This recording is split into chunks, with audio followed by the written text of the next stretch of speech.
Hello, good morning बच्चों। तो कैसे हो आप लोग? बहुत बहुत स्वागत है आज की क्लास में आपका। आप सभी बच्चों का बहुत बहुत वेलकम है आज की क्लास में।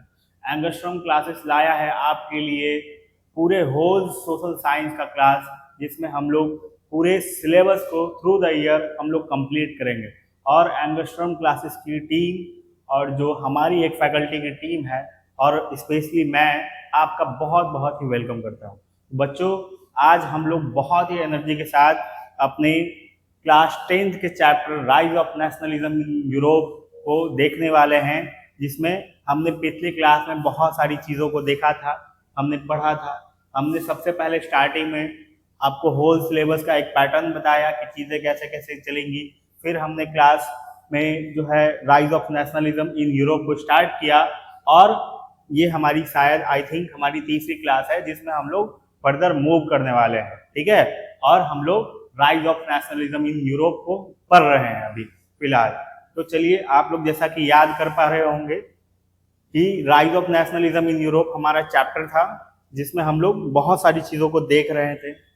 हमने इसका बैकग्राउंड देख लिया था कि rise of nationalism in Europe क्यों हुआ, क्यों चीज़ें बदली, क्यों बहुत सारी चीज़ें जो है वो इसका कारण बनी कि वहाँ पे नेशनलिज्म का उदय होना स्टार्ट हो गया, है ना बच्चों। तो बहुत सारी चीज़ों को हमने देखा था। हमने ये समझा था कि नेशनलिज्म क्या है ना। नेशनलिज्म को आपने देखा था कि nationalism, what do mean by nationalism, और नेशनलिज्म के हर एक बेसिक बेसिक पॉइंट्स को आपने समझ लिया था। बैकग्राउंड में हमने बताया था कि फ्रेंच रेवोल्यूशन हुई। फ्रेंच रेवोल्यूशन होने की वजह थी बहुत सारी सोशल, आप देख सकते हो सोशल पॉलिटिकल रीजन थी, जहाँ पे आप देखोगे कि मतलब वहाँ के जो सोसाइटी में जो लोग रहते थे उनकी स्थिति काफ़ी क्रिटिकल थी, उनकी सिचुएशन काफ़ी क्रिटिकल थी। बच्चों के पास पढ़ने के लिए कोई स्कूल की व्यवस्था नहीं थी, महिलाओं के पास और लोगों के पास खाने के लिए कोई मतलब कोई खाना नहीं था। फिर उनकी जीवन बद से बदतर थी, अगर ओवरऑल आप कह सकते हो, है ना। रहने के लिए घर मकान नहीं था। उसके साथ साथ बहुत सारी चीज़ें उनकी चल रही थी। आप देखोगे कि मतलब जो राजा थे, जो लुई 14 आप राजा देखते हो, जिसको हटा करके नेशनल असेंबली की स्थापना की गई थी, वो अपने ऐशो आराम में वो व्यस्त रहता था। वो अपने राजकाज का पार्ट अपने तरीके से संभालता था, जो मन में आता था वो करता था। और वहाँ पे जो लोकल्स की जीवन थी, क्योंकि एक समाज, एक सोसाइटी और एक देश कैसे बनता है, एक देश तभी वो मुकम्मल देश बन पाता है जब वहाँ पे जनता की स्थिति काफ़ी बेहतर हो। लेकिन जनता की स्थिति वहाँ पे बेहतर थी ही नहीं। राजा जो है अपने जीवन में व्यस्त था, और जिसका जो हक जो छीना जा रहा था वो आम जनता का ही हक छीन करके वो अपने ऐशो आराम में व्यस्त था, जिसके वजह से फिर आप देखोगे कि चीज़ें बिगड़ती चली गई। लोगों ने फिर इकट्ठा हुआ, और कुछ उसमें से आपने देखा था, मैंने बताया था कि बहुत सारे थिंकर जो है, मॉन्टेस्क्यू, दिदरो, रूसो, ये सभी निकले। ये सब अपने कोर्ट के माध्यम से, अपने विचारों के माध्यम से लोगों को जो है संबोधित करते थे। उनको बताते थे कि देखिए, चीज़ें आप जैसे सोच रहे हैं, सिर्फ राजा का ही बात मानना ये कोई मतलब कोई अच्छी बात नहीं है। ऐसा कहीं कुछ नहीं लिखा हुआ है कि राजा का परम सेवक होना बहुत ही जरूरी है। आप, हमें भगवान ने हमें जिंदगी दी है, हमें ईश्वर ने जिंदगी दी है, तो उस जीवन को जो है अपने तरीके से जीना चाहिए। हमारे कुछ फंडामेंटल राइट्स हैं, हमारे कुछ जन्मसिद्ध अधिकार हैं, जैसे शिक्षा पाने का अधिकार, रोजगार करने का अधिकार, संपत्ति का अधिकार, घर मकान बनाने का अधिकार, है ना, स्कूल में पढ़ने का अधिकार, स्वतंत्रता का अधिकार, राइट टू फ्रीडम। तो इन सभी तरह के बहुत सारे अधिकार हमें बर्थ राइट मिले हुए हैं, जिसको कोई नहीं छीन सकता, और राजा हमसे छीन करके रखा है। जब लोग इन सब बात से अवगत हुए, लोगों का सामना हुआ कि भाई साहब ऐसा भी कोई चीज़ होता है, तब वो समझ में आए कि नहीं भाई साहब, हमें इसका सपोर्ट करना चाहिए। हमें अपना एक संगठन बना करके और राजा के बैस्टाइल के किले पे उन्होंने हमला कर दिया, जिसका आप देखते हो कि फ्रेंच रेवोल्यूशन 1789 में हुआ, जिसकी वजह से नेशनल असेंबली की स्थापना हुई। राजा को अपनी गद्दी छोड़ना पड़ा, और नेशनल असेंबली में बहुत सारी चीज़ों का मतलब इस्टेब्लिश हुआ, जहाँ पे लोगों को बहुत सारे, आप देखोगे कि मतलब वोटिंग के राइट्स मिले, फिर राइट्स टू फ्रीडम मिला, राइट्स टू इक्वालिटी मिला। मतलब इक्वालिटी इट मीन्स आप देखोगे कि कानून के सामने लॉ के सामने हर इंसान जो है बराबर होगा, कोई इंसान अमीर गरीब नहीं होगा, अमीर गरीब के आधार पर भेदभाव नहीं किया जाएगा, या अगर कोई अमीर इंसान है वो मतलब उसको कोई चीज़ चाहिए तो उसको पहले मिल जाएगा और गरीब को बाद में मिलेगा, ऐसा कुछ नहीं होगा। मतलब कानून के सामने सभी लोग बराबर होंगे। तो ये सभी लॉज बने, मैंने पिछली क्लास में हर एक चीज़ को बताया था। हम लोग कुछ टाइम में रिकॉल कर रहे हैं चीज़ों को, जिससे आप लोग को भी जो है समझ पाओ, रिलेट कर पाओ चीज़ों को। तो हमने नेशनलिज्म को देखा था। व्हाट इज नेशनलिज्म आपने समझ चुका था। नेशनलिज्म क्या है? एक नेशनलिज्म एक सेंटिमेंट्स, एक बिलीफ है जिसमें सभी लोग आपस में एक साथ में आकर जुड़ते हैं, जिसकी वजह से, और नेशनलिज्म के कुछ एलिमेंट होते हैं जैसे नेशनल फ्लैग, नेशनल सॉन्ग्स, है ना। फिर आप मतलब देखते हो कि हमारे कुछ नेशनल आइडेंटिटी बना लेते हैं, सिंबल बना लेते हैं, तो उसके आधार पर लोग जो है एक दूसरे से यूनाइट करते हैं। नेशन स्टेट और नेशन स्टेट का जो है हमने चीज समझा था कि नेशन क्या होता है, स्टेट क्या होता है और नेशनल स्टेट क्या होता है। फिर सोविनिटी को हमने समझ लिया था, एब्सोल्यूटिज्म को समझा था, यूटोपियन विजन क्या होता है, प्लेबिसाइड क्या होता है जिसको आप लोग जन्म संग्रह बोलते हो। हम लोग इस चैप्टर में क्या कवर कर रहे थे ये देखा था हमने।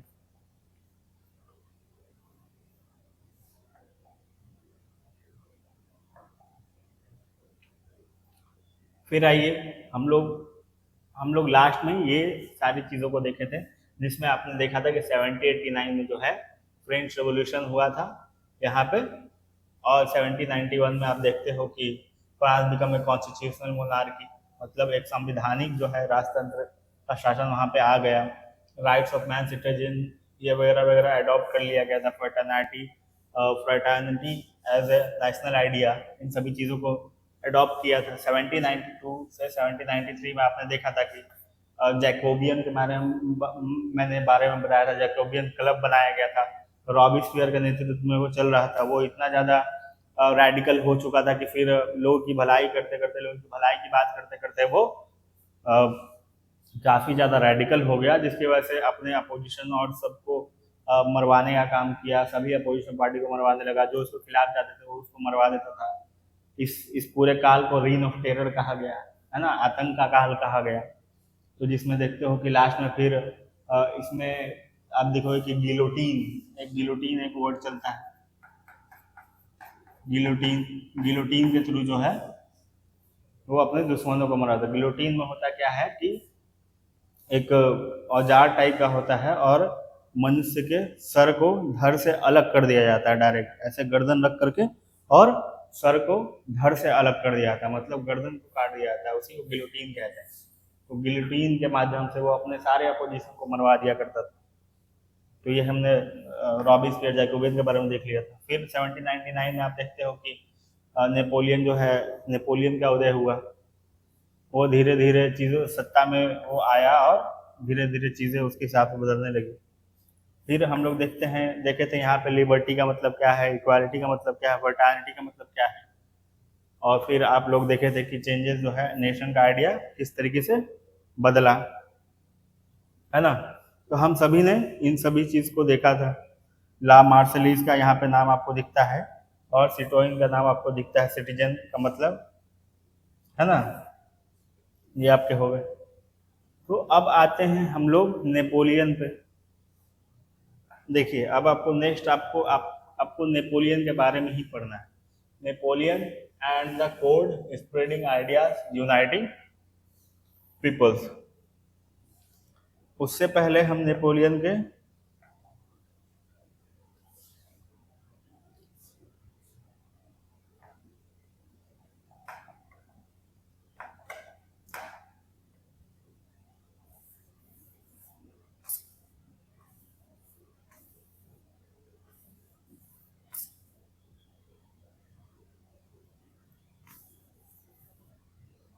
हम लोग नेपोलियन के बारे में पढ़ते हैं थोड़ा, ठीक है बच्चों। तो देखिए नेपोलियन के बैकग्राउंड को हम लोग थोड़ा समझते हैं कि नेपोलियन का बैकग्राउंड एक्चुअल क्या था और नेपोलियन कौन था। चूंकि हमने स्टार्टिंग क्लास में बताया आपको कि हम लोग कोई भी टॉपिक अगर पढ़ेंगे, किसी भी चीज़ को पढ़ेंगे, तो हम पहले उसके बैकग्राउंड को समझेंगे, वाई हाउ पे फोकस करेंगे, उसके बाद व्हेन व्हाट और वेयर पे जाएंगे, है ना। तो इन सब तरीके से चीज़ों को कवर करेंगे, उसके हर एक पॉलिटिकल, कल्चरल सोशल एंगल को कवर करेंगे। तो नेपोलियन का बैकग्राउंड आप समझिए। नेपोलियन 1769 में इसका जन्म हुआ। 1760 के आसपास या 69 में आई थी इसका जन्म हुआ। ठीक है। अब जब जन्म हुआ तो के इटली का कोई शहर था, इटली का शहर कैरिस्को था। कार्सिको, कार्सिको, इटली का शहर कार्सिको है ना। तो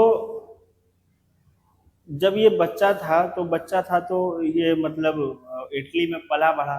इटली में होने के बाद इसके माता पिता जो हैं वो फ्रांस में आ गए, और फ्रांस में आने के बाद इसको मतलब ये जब क्लास में जाता था तो मतलब जब पढ़ाई करने जाता था तो वो इटली का एक्सेंट अपना वहाँ का लोकल एक्सेंट होगा, और वो फ्रेंच अच्छे तरीके से बोल नहीं पाता था। जब वो बोल नहीं पाता था तो क्लास में बच्चे जो हैं उसको काफ़ी बुली करते थे, चिढ़ाते थे, रैगिंग करते थे उसके साथ में, और उसको बहुत शर्मिंदगी महसूस होती थी इस बात के लिए। तो जब ये सब चीज़ उसके साथ साथ हो रहा था तो उसके मन में कहीं ना कहीं थोड़ा एरोगेंसी का जो माइंडसेट है वो डेवलप हो गया थोड़ा धीरे धीरे। वो थोड़ा इरिटेट होने लगा चीज़ों से, क्योंकि उसके साथ कुछ चीज़ें अच्छी नहीं चल रही थी। लेकिन वो धीरे धीरे जब क्लास में था, ये सब हो रहा था उसके साथ साथ में, तो पढ़ाई में भी थोड़ा मन ध्यान लगाता था। उसने फिर हिस्ट्री पढ़ा, ज्योग्राफी पढ़ा, इंटरनेशनल रिलेशन को स्टडी किया, उसने स्कूलिंग ख़त्म की। फिर उसके बाद वो फ्रेंच के किसी अच्छे कॉलेज से वो 12th, उसके बाद वो ग्रेजुएशन ख़त्म किया उसने।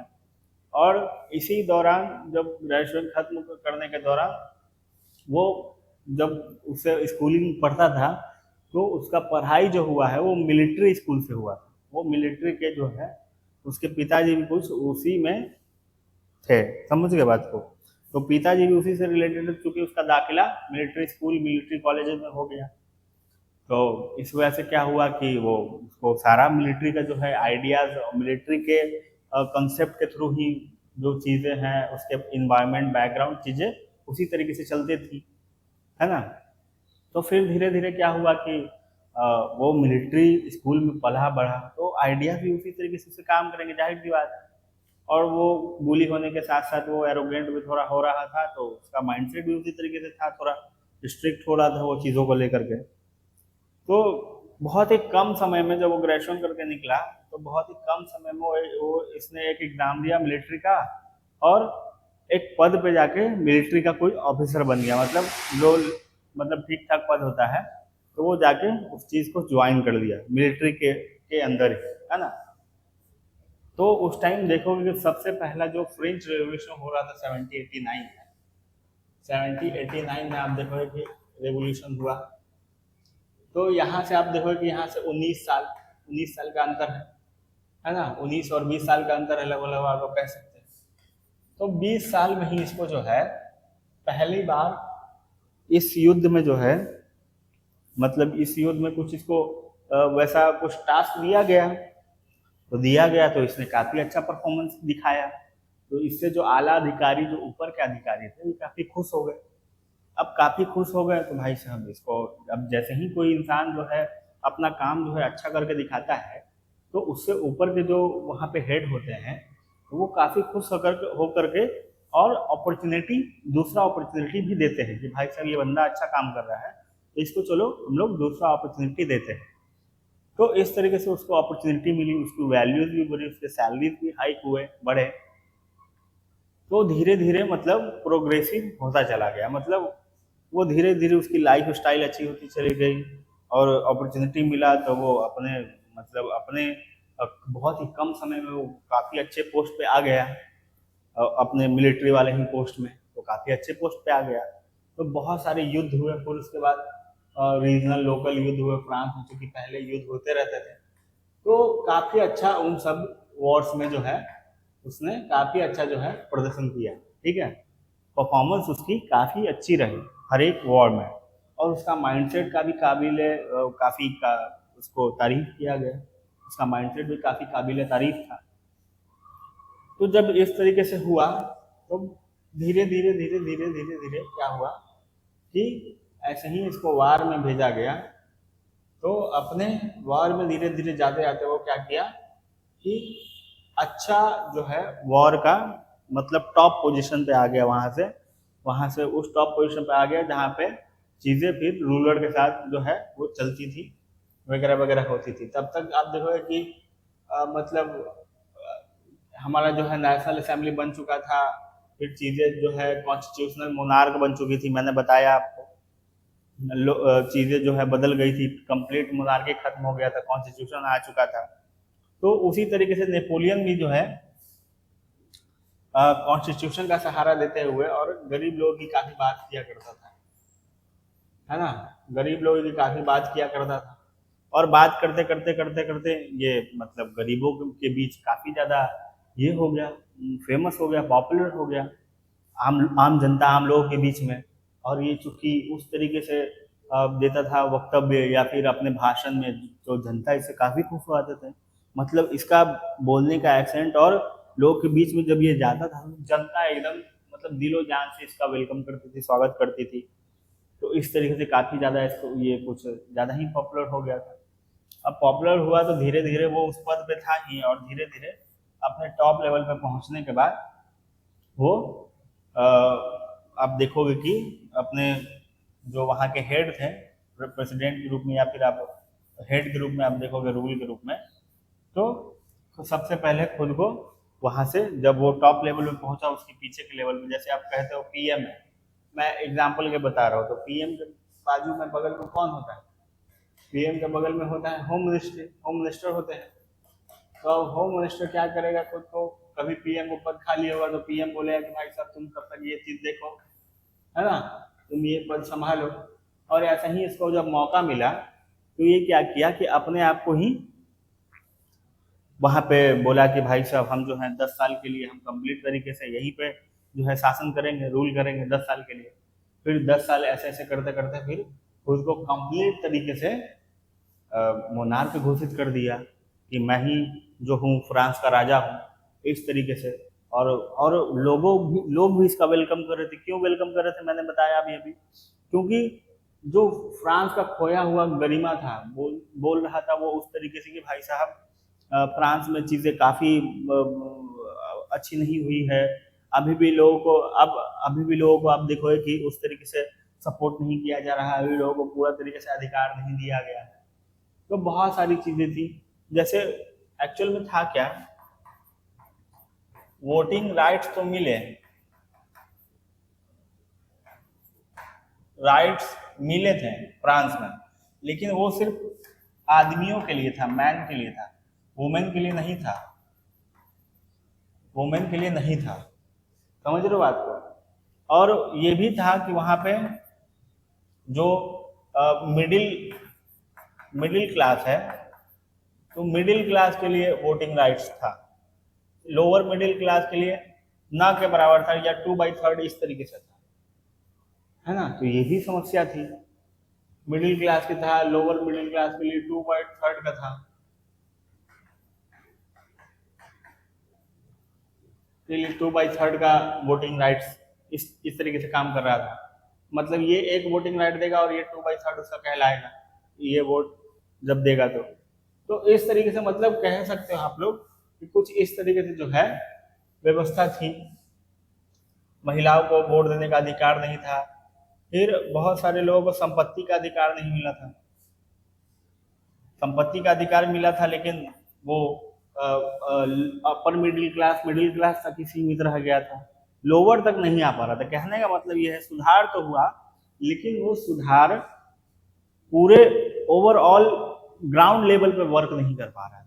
जो मिडिल क्लास और जो मतलब थोड़े मोरे इलीट लोग हैं, उन्हीं के पास चीजें रिसोर्सेज जो है वो लिमिट होकर के रह गई। तो अब नेपोलियन आया, तो नेपोलियन इस चीज का विरोध कर रहा था और लोगों में इस तरीके से बोल रहा था भाई साहब फ्रांस में फ्रांस को जो पहले से ये किया गया है, क्योंकि फ्रांस और ब्रिटेन का लड़ाई भी हुआ था, जिसमें आप देखो कि 7 ईयर्स वॉर्स हुए थे। तो फ्रांस को हरा दिया गया था और फ्रांस के कुछ कुछ क्षेत्र जो हैं वो कैप्चर किए गए थे, है ना। तो इस तरीके से इसका बैकग्राउंड था। वर्ल्ड हिस्ट्री में ये सभी चीजें चलती हैं, लेकिन मैं आपको बैकग्राउंड बता रहा हूँ। तो फिर क्या हुआ कि नेपोलियन इस तरीके से उभरा, बोला कि फ्रांस का हम जो है खोया हुआ गरिमा वापस लाएंगे, और खोया हुआ गरिमा जब वापस लाएंगे तब फ्रांस का हम बाउंड्री भी एक्सपैंड करेंगे, और भी स्टेट को इसके मतलब जो आजू बाजू हैं इसके जो भी स्टेट हैं या फिर जो भी सिटीज है उसको भी मर्ज करेंगे, इसके रिसोर्सेज कैपेसिटी को बढ़ाएंगे हम लोग। तो नेपोलियन इस तरीके से बात कर रहा था कि कोई भी हमारे सामने दुश्मन टिक नहीं सकता, फ्रांस जो है सबसे सुप्रीम है। इस तरीके से कुछ ज़्यादा ही एरोगेंट होके ये चीज़ों को मैनेज करने लगा। अब मैनेज करने लगा तो ये धीरे धीरे खुद को सम्राट घोषित कर ही चुका था। तो सम्राट घोषित कर चुका। अब आइए आगे।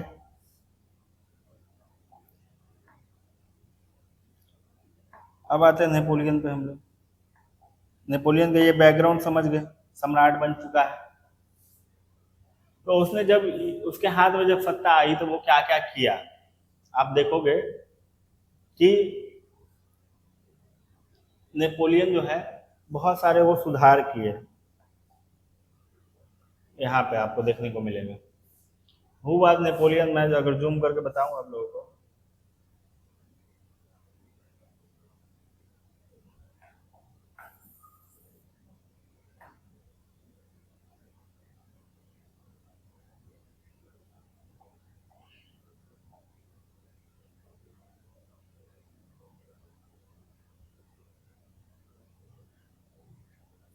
देखो यहाँ पे आप लोग को दिख रहा होगा। तो हु वाज नेपोलियन, नेपोलियन मैंने बताया 1769 से इसका टाइम पीरियड था, 1821 तक चला। Military general become, military general से वो एम्परर बन गया फ्रांस का। मोस्ट कॉन्सिक्वेंशियल फिगर, मतलब बहुत ही प्रभावी जो है वो फिगर बन करके सामने उभरा था यूरोपियन हिस्ट्री में। Not just a conqueror but as a carrier revolutionary ideas, वो रिवोल्यूशनरी क्रांतिकारी विचारों को अपने साथ साथ वो लेकर के चला, है ना। Continent, across the continent he both destroyed older और ओल्डर्स एंड क्रिएट न्यू वंस, है ना। Old orders and create new ones, वो जो है मतलब जो पुरानी जितनी भी ऑर्डर्स थे, पुरानी जितनी भी चीजें थी उसको उसको खत्म कर करके न्यू वंस को बनाया, मतलब नई चीजों को बनाया।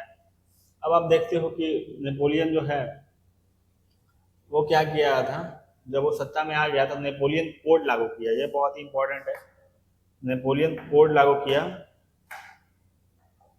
जिसमें देखोगे आप लोग कि सिविल कोड ऑफ 1804 बोला गया। यह आप लोग नोट कर सकते हो, अगर आप लोग पढ़ना चाहो तो मैं सामने हट जाता हूँ, आप लोग स्क्रीनशॉट लेके इसका नोट कर सकते हैं, ठीक है।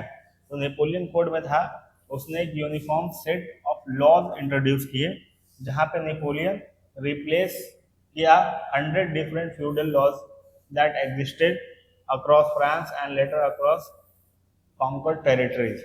मतलब बहुत सारे सामंती व्यवस्था जैसी चीज़ें थी, बनाई गई चीज़ें थी, जिसकी वजह से आप क्या हुआ कि ये आप नोट कर लो या फिर स्क्रीनशॉट ले लो एक सेकेंड के लिए।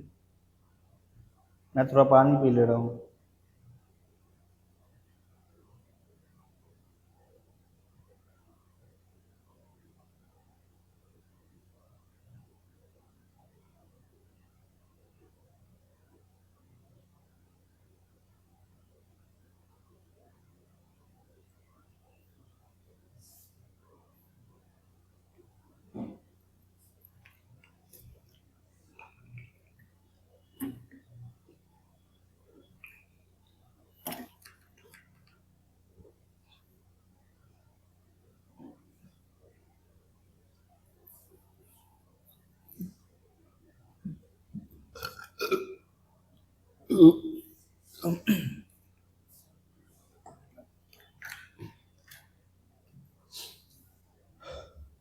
तो देखिए बच्चों, आपने देख लिया कि नेपोलियन जो है नेपोलियन कोड लाया था, जिसको सिविल कोड ऑफ 1804 भी बोलते हैं।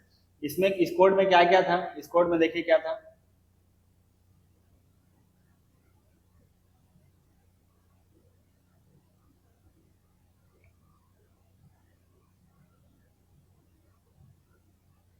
इस कोड में देखिए बच्चों क्या क्या था।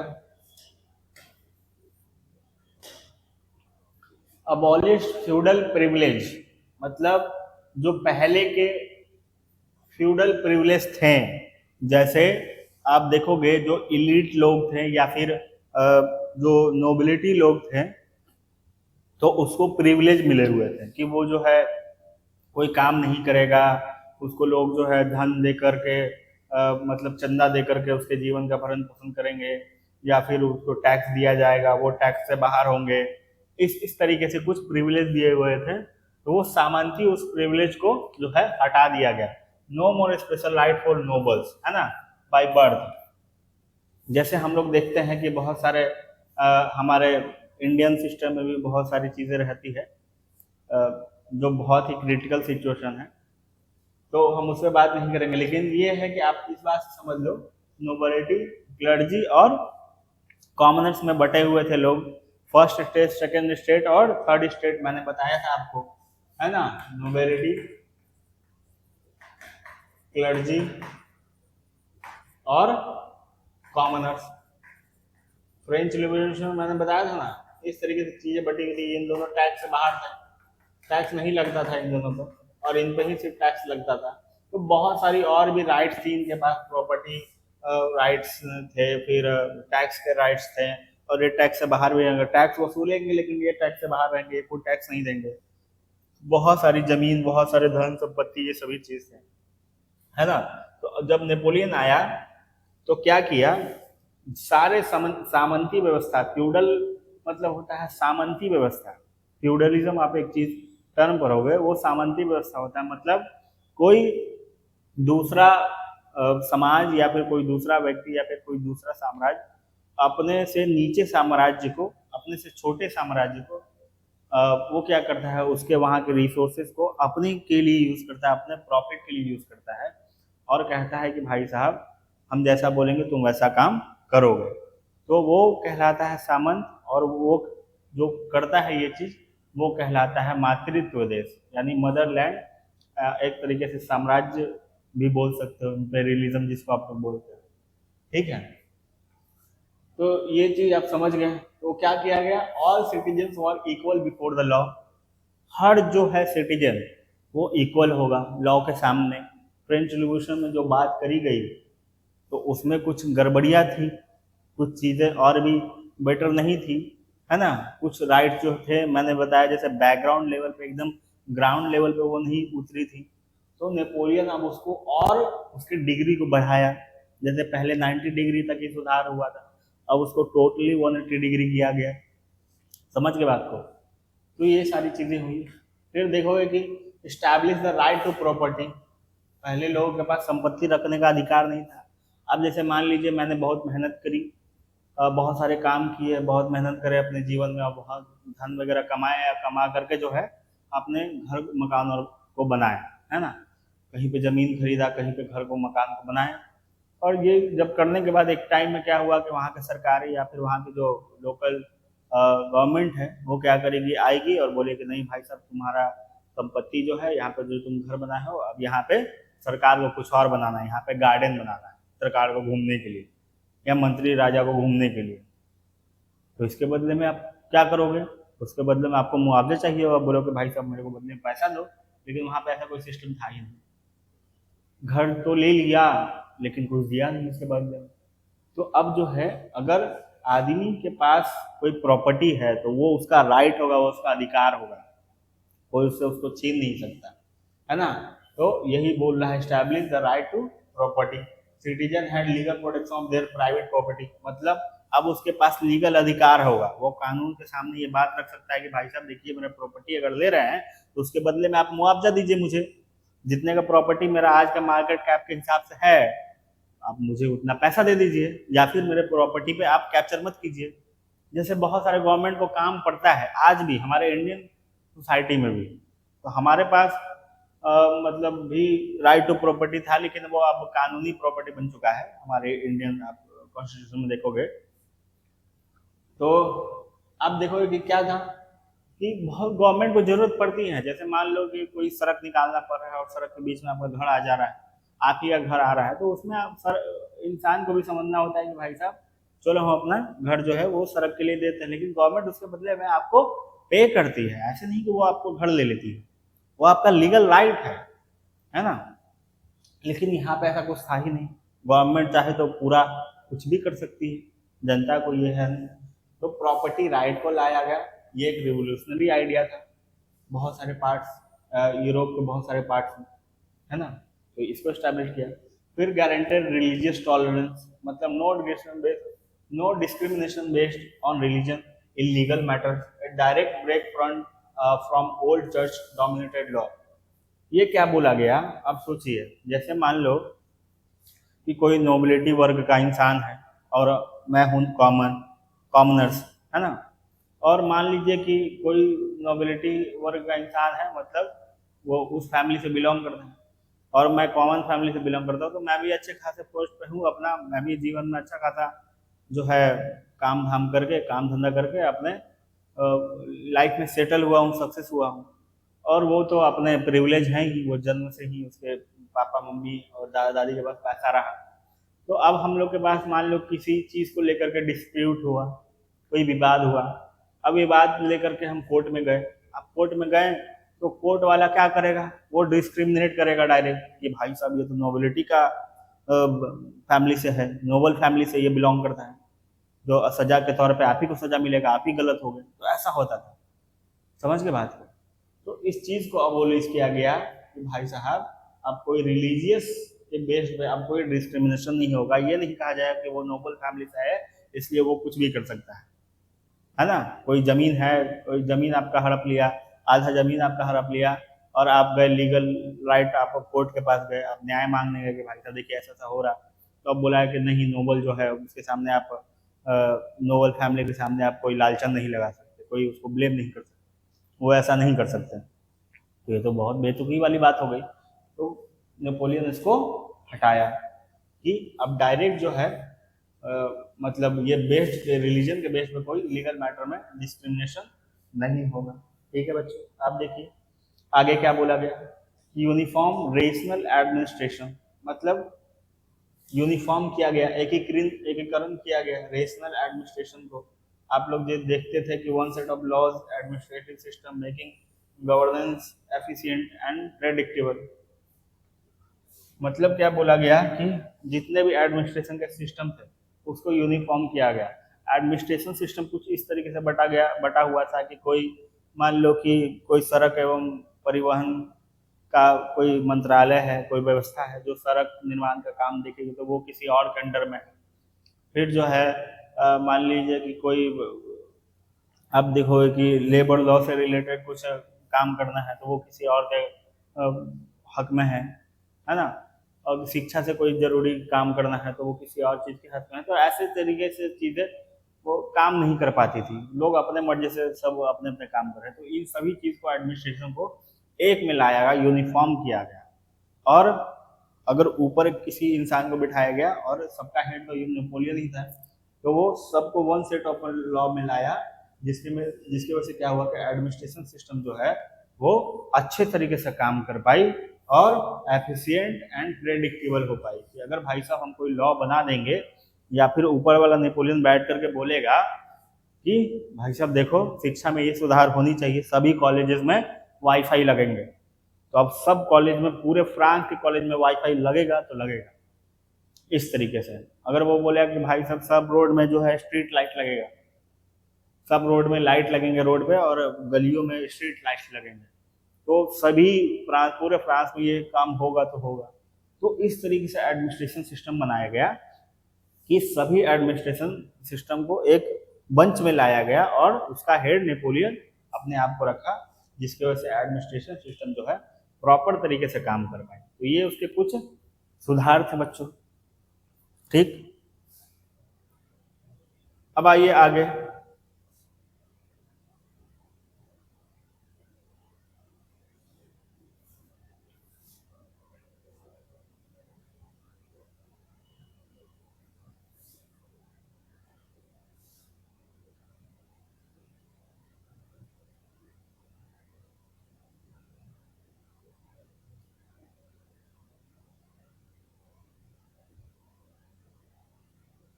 दिख रहा है बच्चों आप लोगों को? अगर दिख रहा है तो कमेंट में यस टाइप कीजिए।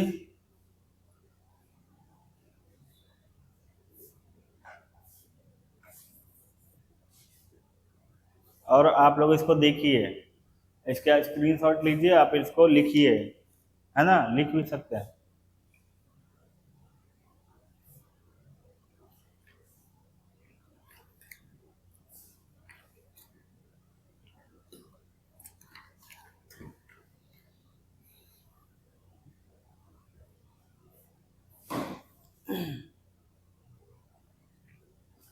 चलिए अब देखिए Napoleon impacts on Europe, a double edge sword. मतलब क्या बोला गया, आप ये समझने वाली बात है कि आप जब भी आप हिस्ट्री को उठा करके देखोगे, आप खुद को भी उठा करके देखो बच्चों, तो उसमें होता क्या है एक्चुअल में कि हर इंसान में कोई इंसान जो है पूरे तरीके से ना वाइट होगा। इट मीन्स मैं कलर की बात नहीं कर रहा हूँ बच्चों, आप लोग थोड़ा सा मतलब अपने तार्किक जो है रेशनल थिंकिंग को इंक्रीज कीजिए और समझिए कि कोई भी इंसान जो है वो पूरे तरीके से वो अच्छा नहीं होगा, नहीं हो सकता। इट मीन्स वाइट नहीं हो सकता, इट मीन्स क्लीन नहीं हो सकता। और वही इंसान पूरे तरीके से मतलब डार्क भी नहीं हो सकता, मतलब गंदा भी नहीं हो सकता, खराब भी नहीं हो सकता, है ना। तो कहने का मतलब ये है कि हर इंसान में बहुत सारी चीज़ें जो है वो अच्छी होती हैं और बहुत सारी चीज़ें जो है वो खराब होती हैं, या फिर किसी किसी को अच्छी लगती है, किसी किसी को खराब लगती है। एक पक्ष को हो सकती है अच्छी लगती है और एक पक्ष को हो सकती है वो खराब लग सकती है। तो ये ह्यूमन नेचर है, ये साइकोलॉजी है बच्चों, ठीक है। तो आपको अपने हिसाब से हमेशा स्टैंड रखना चाहिए, और एक यूनिवर्सिटी और एक यूनिवर्सल थॉट्स के अकॉर्डिंग अगर बात की जाए, तो अगर मेजॉरिटी, आप चूंकि आप पूरे वर्ल्ड को आप खुश नहीं कर सकते, अपने आसपास भाई बहन परिवार समाज दोस्त यार हर किसी को नहीं खुश कर सकते, कोई ना कोई आपसे निराश जरूर हो जाएगा। इसलिए ये लाइफ का मंत्र भी है बच्चों कि आप हमेशा वो काम कीजिए, सबसे पहले आप अपने प्रायोरिटी में रखिए आप अपने खुशी को, क्योंकि आप खुश रह पाओगे तभी आप सबको खुश रख पाओगे। और दूसरा चीज ये कि आप अपने प्रायोरिटी को रखें स्टार्टिंग में, और उसके बाद आप रखें मेजॉरिटी को कि भाई साहब मेरे से कितना हो पाएगा, है ना, कि जिससे मेजर जो पॉपुलेशन है मेरे आसपास वो उसको लाभ पहुंच सके। तो हमेशा इसी सिद्धांत पे काम करना चाहिए। तो नेपोलियन भी कुछ इसी तरीके से काम कर पा रहा है, लेकिन वो कहते हैं कि भाई साहब नेपोलियन का जो इम्पैक्ट था यूरोप पे वो एक डबल एज सॉर्ड की तरह था। मतलब दोनों तरफ से जो है धार थी, है ना, डबल एज सॉर्ड मतलब दो धारी तलवार की तरह उसका जो है काम हुआ।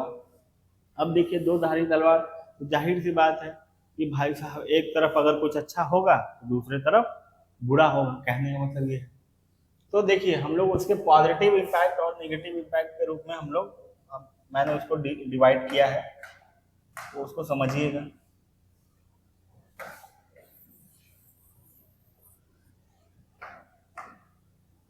तो positive impact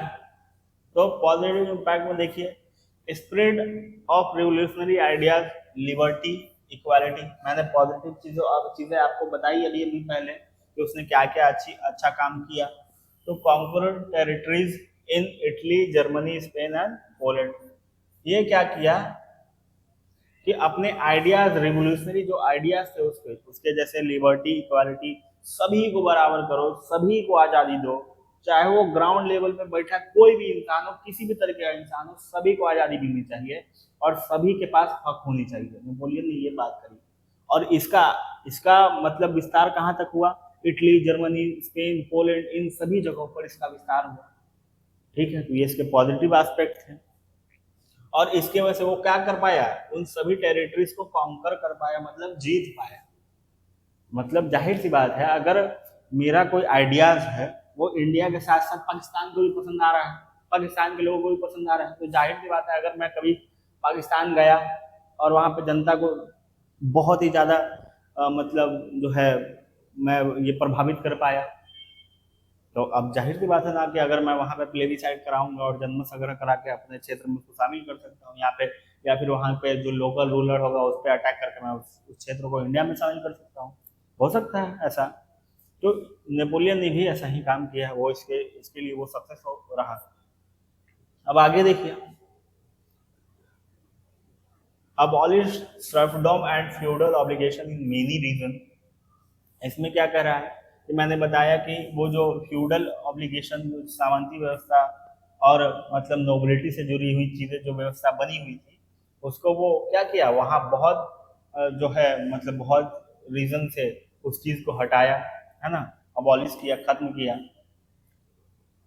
introduce uniform laws, मैंने बताया अभी अभी, यूनिफॉर्म लॉज लाए, वो सभी को इकट्ठा किया, सभी एडमिनिस्ट्रेशन सिस्टम को इकट्ठा करके वो जो है चीज़ों को एफिशिएंट तरीके से काम करे, चीज़ें बहुत ही एफिशिएंटली काम करे, तो इस तरीके से वो यूनिफॉर्म लॉज बनाए। मेट्रिक सिस्टम बनाया, मेट्रिक सिस्टम मतलब नाप तौल की प्रणाली उसने सुदृढ़ की। ऐसा नहीं था कि भाई साहब जो पहले था कि मतलब कॉइन्स का वैल्यू या रुपया का वैल्यू मतलब बहुत ही कम था, मतलब इसकी वजह से क्या होता था कि सोने चांदी के बदले आप कोई कॉपर लॉन्च कर दिए, कॉपर का सिक्का लॉन्च कर दिए, जिसकी वजह से चीज़ें खराब हो जा रही थी। तो मीट्रिक सिस्टम मतलब नाप तौल की जो प्रणाली है या फिर बिजनेस सिस्टम की प्रणाली है, उसको भी बहुत अच्छा काम किया।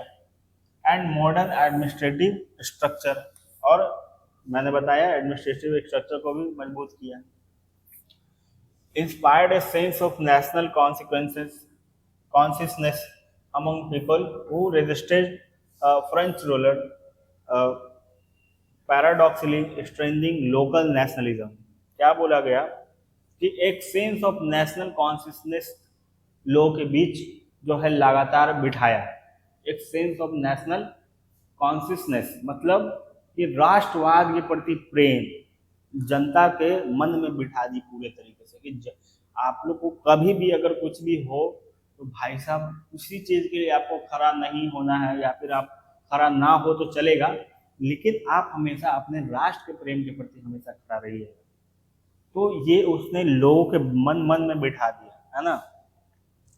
ये बोला कि पैराडॉक्सली स्ट्रेंथिंग लोकल नेशनलिज्म, मतलब लोकल नेशनलिज्म मतलब लोकल तरीके से, लोकल वे में जाके पूरे तरीके से जो है नेशनलिज्म को प्रमोट किया। ठीक है,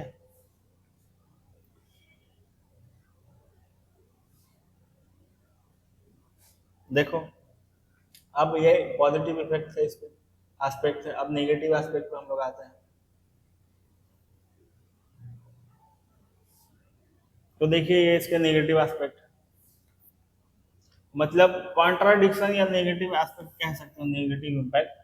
मैंने कहा अभी अभी कि कोई चीज अगर अच्छा होगा तो उसका साइड इफेक्ट भी जरूर होगा। आप लोग बुखार का दवा खाते हो तो जाहिर सी बात है उसका कुछ ना कुछ साइड इफेक्ट होता है, तो वही चीज है साइड इफेक्ट के तौर पर आप लोग देख सकते हैं।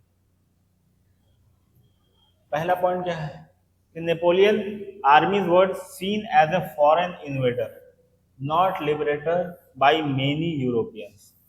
अब ये देखो बहुत बड़ी बात है भैया, नेपोलियन जो अपना स्टार्टिंग से वो इटली से फ्रांस में रहा, फ्रेंच स्कूल में पढ़ा बड़ा, फ्रेंच के कॉलेज स्कूल में वो पास आउट हुआ, मिलिट्री का छोटा अफसर से लेके वो बहुत ही बड़े लेवल में बना, और बहुत ही बड़े लेवल के बनने के बाद वो पूरा एक टाइम में फ्रांस का एम्परर खुद को साबित किया। तो इस तरीके से वो अपना आर्मी बिल्ड किया, मतलब और बहुत सारे जो है आसपास के क्षेत्र को जीता।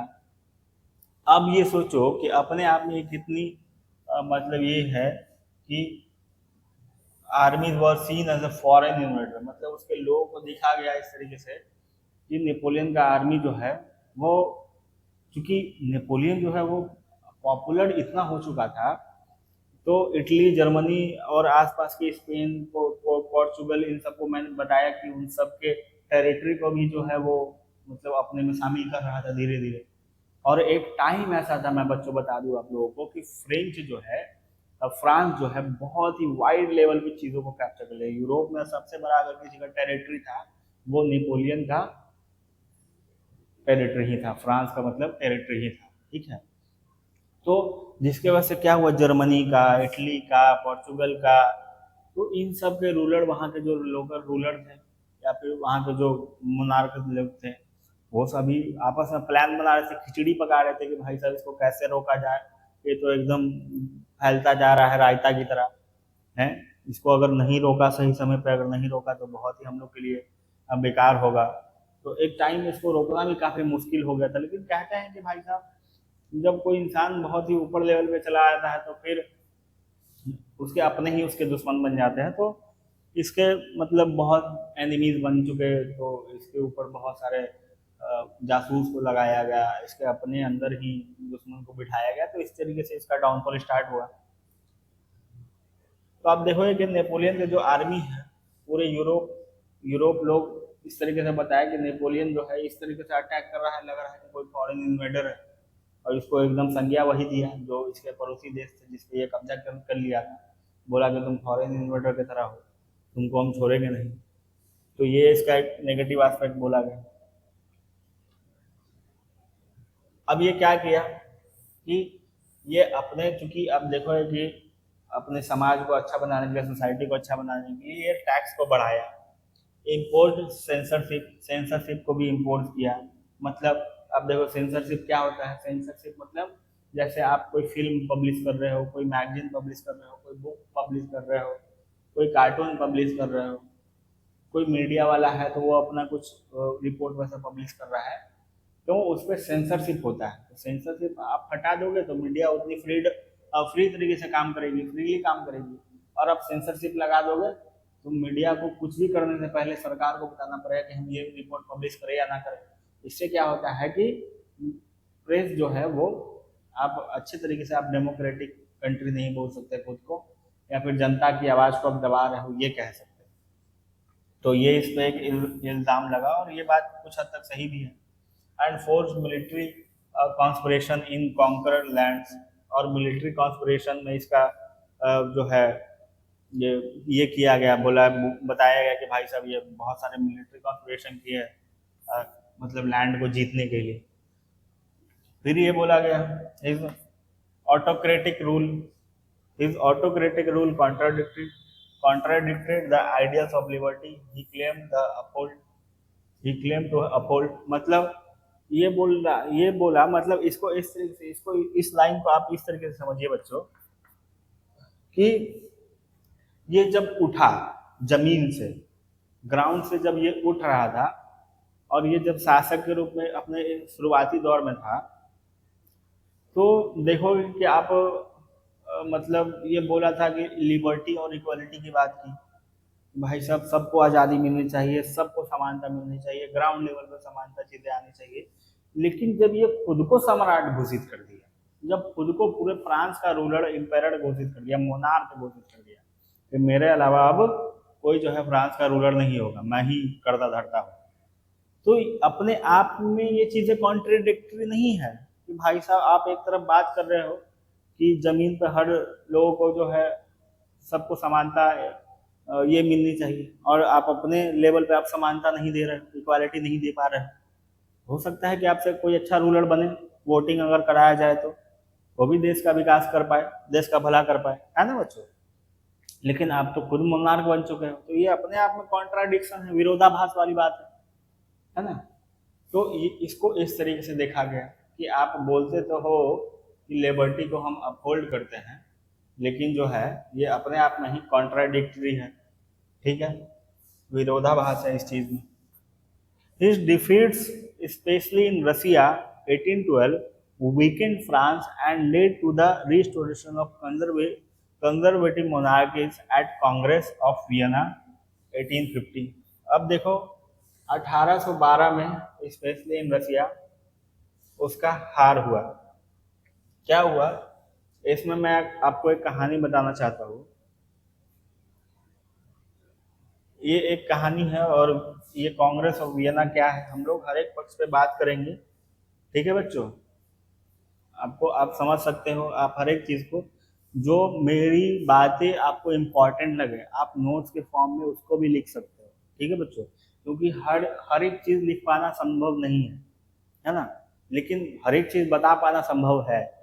तो मैं बता रहा हूँ, और I will try my best कि मैं पूरी अपनी कोशिश कर रहा हूँ कि आपके सामने प्रॉपर तरीके से आप कंटेंट आ जाए, जिससे आप पढ़ करके आप उसको रिवाइज करके आप चीज़ें बेटर कर पाओ। लेकिन अगर मेरी कोई बात बहुत इंपॉर्टेंट लगे, है ना, चाहे वो स्टोरी फॉर्म या फिर कुछ भी, आप उसको नोट्स के फॉर्मेट में लिख सकते हो। अच्छे स्टूडेंट वही करते हैं, एक तरीका है ये। मैं भी अपने जब पढ़ाई को करता हूँ मैं भी अपने लेक्चर्स को देखता हूँ, अपने टीचर्स को देखता हूँ, क्योंकि पढ़ाने वाला इंसान कभी भी पढ़ना नहीं छोड़ता।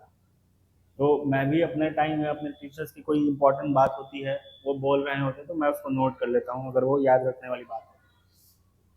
तो अब जैसे देखो 1812 की लड़ाई में वो क्या हुआ कि वो लगभग लगभग वो हार गया, है ना, रसिया से हार गया। अब रसिया से हार गया, वो क्या हुआ था एक्चुअल में, तो देखोगे कि ये जब मतलब अपने पूरे फ्रांस में ये जब चीजों को कैप्चर कर चुका था, है ना, जब फ्रांस में चीजों को कैप्चर कर चुका था, अपने फ्रांस में टेरिटरी को एक्सपैंड कर दिया था, तो रसिया को भी चैलेंज करने लगा था। हम लोग कंसेप्ट पे जाते हैं, फैक्ट्स पे नहीं जाएंगे। तो बाकी कौन राजा था कौन राजा नहीं था वो अलग बात है, वो हम लोग बताएंगे, बात करेंगे। लेकिन क्या हुआ कि रसिया में भी टेरिटरी को अपना एक्सपेंस, रसिया पे भी अटैक करना स्टार्ट किया, और रसिया में अपने 30,000 सैनिक को लेकर के घुस गया रसिया में अटैक करने के लिए। और चूंकि आप देखो कि फ्रांस का टेम्परेचर थोड़ा ठंड मतलब ठीक ठाक रहता है, नॉर्मल रहता है, लेकिन फिर धीरे धीरे आप रसिया वाले इलाके में जाओगे तो काफ़ी ज़्यादा वहाँ पे ठंडी होती है। तो उसके सैनिक जो थे उस ठंडी को झेलने के लिए तैयार नहीं थे, पहली चीज, है ना। पहला चीज मतलब ये आप बोल सकते हो कि उतना ज़्यादा कोल्ड को झेलने के लिए तैयार नहीं थे। हम लोग आज स्पेशली नेपोलियन के चीज़ों को देखे हैं, है ना। तो पहला चीज था वो कोल्ड को झेलने के लिए उसका सैनिक तैयार नहीं था। दूसरा चीज आप देखोगे कि वो लोग रसिया वाले जो सैनिक थे या फिर रसिया का जो रूलर था, तो वो उस तरीके से दिमाग लगा कि भाई साहब ये अपने सैनिक को काफी ज्यादा ट्रेंड किए हुए और इतना ज्यादा जनसंख्या में भी अगर सामने से अगर वॉर करें तो हम लोग हार सकते हैं, तो कैसे कमजोर किया जाए, तो दिमाग लगा। क्योंकि आप देखो युद्ध जो है, वॉर जो है, वो जितना मैन पावर पे डिपेंड करता है उतना वो मेंटल पावर पे भी डिपेंड करता है ना। युद्ध की नीति दिमाग से बहुत लड़ी जाती है। तो क्या किया रसिया ने, जैसे नेपोलियन इधर से घुस रहा है रसिया वाले टेरिटरी में, ठीक है, घुस करके इधर बढ़ गया, बढ़ रहा है, तो ये जो रसिया के जो मतलब आर्मीज हुए वो क्या किया, वो भी पीछे हटना स्टार्ट कर दिया। ठीक, रसिया के आर्मी जो पीछे हटना स्टार्ट कर दिया, और ये फ्रांस का नेपोलियन का, और ये जब हटा तो अपने आसपास जितने भी फसल थे उन सबको जला दिया, बर्न कर दिया। अपने आसपास जितनी भी नदियां थी उन सब में जहर मिला दिया, पॉइजन इन रिवर, है ना। और इस तरीके से क्या किया कि पीछे हटता चला गया रसिया पूरा। अब अब तो पहली चीज तो ठंड से उसकी हालत खराब हो रही थी, फ्रेंच आर्मी की, नेपोलियन की आर्मी की। और दूसरा चीज जब वो रुके, अब वार तो ऐसा नहीं कि एक दिन में लड़े और खत्म हो गया कहानी, एक दिन का वॉर थोड़ी होता है। आप देखो कि 10-10 साल 20-20 साल इस तरीके से वॉर चलते रहता है। तो जब रात होगा आप रुकोगे, अपना आसरा ढूंढोगे, खाने पीने का चीज ढूंढोगे, पानी पीने का चीज ढूंढोगे, है ना, रहने का चीज ढूंढोगे। अब रहने के लिए आपको ठंड जान मारे दे रहा है, खाने के लिए आप फसल पूरे तरीके से, रसिया अपने देश का अपने इलाका का फसल ही जला दिया और पीछे हटते चला गया। और पॉइजन जो है रिवर, तालाब, कुओं, सब जगह पॉइजन फैला दिया। अब जो है फ्रेंच आर्मी जब जैसे ही पानी पीने जा रहे हैं, प्यास से चिलमिला रहे हैं, पानी पीने जा रहे हैं तो पी रहे हैं और मर जा रहे हैं। तो इस तरीके से जो है नेपोलियन को काफी ज्यादा क्षति हुई, और एक टाइम के बाद वो अपने सैनिकों को वापस बुला लिया। 30, आई थिंक 30,000 या 3 लाख थे सैनिक, और मात्र जो है 10,000 सैनिक लेके वो वापस लौट पाया। सोचो उसको, उसकी सैनिक क्षति कितनी हुई। तो कहते हैं कि उस वॉर में जो है काफी ज्यादा उसको ये हार का सामना करना पड़ा, और फिर धीरे धीरे वो बहुत कमजोर हो गया। तो फिर अब बाकी जितने भी पावर थे, यूरोपियन पावर, सब तरीके से अटैक करने लगे कि भाई सब देखो नेपोलियन कमजोर हुआ, तो जैसे ही दुश्मन कमजोर पड़ता है तो वैसे ही लोग अटैक करना स्टार्ट कर देते हैं, है ना। तो अटैक करना स्टार्ट कर दिया। तो 1850 में आप देखो कि वाटरलू का युद्ध हुआ, जहाँ पे नेपोलियन हार गया। नेपोलियन, आप देखो कि 1815 में वाटरलू का युद्ध बोलते हैं, वाटरलू, है ना, वॉर। इसमें नेपोलियन डिफीट हो गया, ठीक है। डिफीट होने के बाद नेपोलियन को सेंट सेंट हेलेना आइलैंड पे भेज दिया गया जंजीर से बांध करके। सेंट हेलेना आइलैंड पे जंजीर से बांध करके उसको भेज दिया गया और वही वो मतलब भूख से प्यास से और ये कैद होकर के वो अपना दम तोड़ दिया। ठीक है, फिर आप देखो कि कॉन्सेप्ट हुआ जब नेपोलियन मर गया तो कांग्रेस ऑफ वियना बनाई गई और इस वियना के संधि में क्या किया गया कि जितने भी रूलर थे आसपास के, इटली के, जर्मनी के, पोर्चुगीज के, पोर्तुगल के, तो ये क्या किए, ये जो है वियना में पावर रिस्टोरेशन का काम स्टार्ट किया। पावर रिस्टोरेशन, पावर को फिर से रिस्टोर किया जाए। बोला गया कि अब फिर से जो है मोनार्की सभी स्टेट में लाई जाएगी, सभी फ्रांस में लाएगी, फ्रांस की जितनी भी टेरिटरी जो कब्जा किया था नेपोलियन उसको वापस लाई जाएगी और फ्रांस में फिर से जो रूल कर रहा था वो फिर से मोनार्क ही रूल करेंगे। जो जो पहले के जो वंश के शासक थे, जैसे बुर्बो वंश का लुई 14 था फ्रेंच में, है ना, तो उस शासक को बिठाया जाएगा। तो इस तरीके से हर जगह पे बात चली कि पावर रिस्टोरेशन का काम होगा और फिर से चीज़ें गड़बड़ आप देखोगे कि होती चली जाएगी। तो कांग्रेस ऑफ वियना में ये चीज़ हुआ। ठीक है, और हम लोग आगे चीज़ बढ़ेंगे। उसके बाद आप देखिए